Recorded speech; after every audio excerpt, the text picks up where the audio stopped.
How to add items to wishlist on AliExpress app.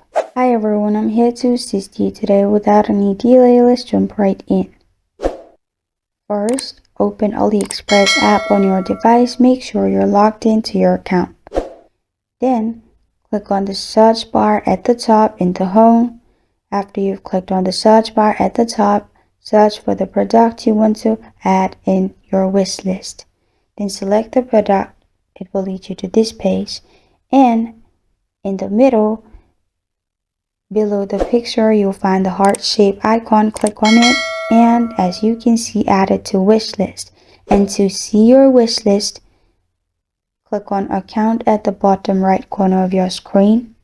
Here you will find option of wish list. Simply click on it and you will find all your wish list in here. You can also hold on to the product and drag it wherever you want. And this is how to add items to wishlist on AliExpress app.